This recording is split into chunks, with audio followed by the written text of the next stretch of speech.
Hello, I'm Regina McCann-Hess, president of Forge Wealth Management, and welcome to our Women in Wealth series. Today, we're going to talk about financial considerations during a divorce. Now, going through a divorce can take a tremendous toll emotionally and financially. It's a very tough time in anyone's life to go through, whether or not it's yourself or a close family member. I want to outline a few key areas where you should pay particular attention if you're going through a divorce.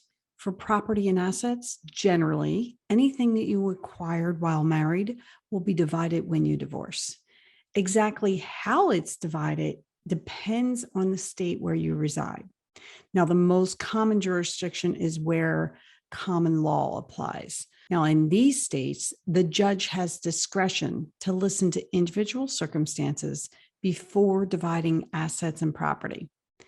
However, if you live in a community property state, such as at the time of this recording, those would include Alaska, Arizona, California, Idaho, Louisiana, Nevada, New Mexico, Texas, Washington, and Wisconsin. Now, those courts generally divide assets and property acquired during the marriage equally. Now, debt also survives a divorce, and how it is treated depends on whether you live in the common law or the community property state. But debt is definitely part of the conversation and the marital asset dissolution. Now, in a community property state, debt is typically divided equally between the spouses, no matter where it's from, whether or not it's an individual or joint account. And obviously, in other states, it's a little bit different state per state.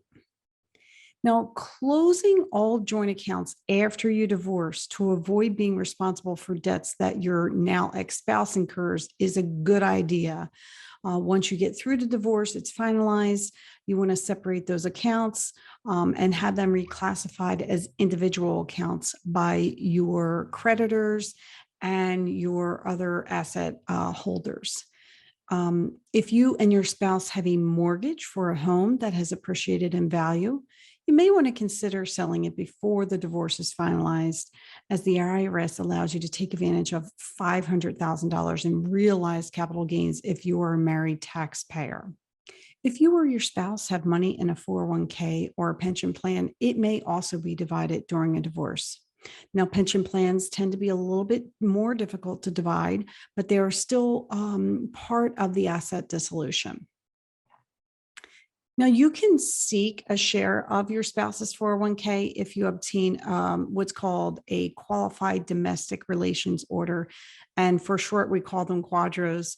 And then you have to present that to your plan sponsor before distributions have been completed. And obviously, there's a lot of paperwork involved in a quadro, and it is also has to be part of the final divorce agreement. Now, don't forget estate planning implications. If you have drafted a will, review it. And if you don't have one, work with an estate planning attorney to draw one up. Now, you'll also want to review and possibly change your beneficiary designations for any pensions, 401ks, and insurance policies. With so much at stake financially, consult an attorney or financial professional who specializes in divorce to help protect your assets to the greatest extent possible. And when I am working with divorcees on the other side of divorce, one of the biggest things that I find are that people forget to change their beneficiary designations, whether or not it's in that drawing up that new will or changing them at the IRA, 401k, and insurance level. So this is something you definitely want to heed the advice on, because I'm sure there's not too many people who want their ex-spouse to be the beneficiary of their assets at death. So it might be something you want to take a look at. And that is all I have for today. Thank you for being part of the Women in Wealth series. Again, I'm Regina McCann-Hess, president of Forge Wealth Management, and you can find me on our website at forgewealth.com. I am also on social media, Facebook, Twitter, and YouTube at Forge Wealth. On LinkedIn, you can find me at Regina McCann-Hess. Thanks and have a great day. Appreciate you joining us.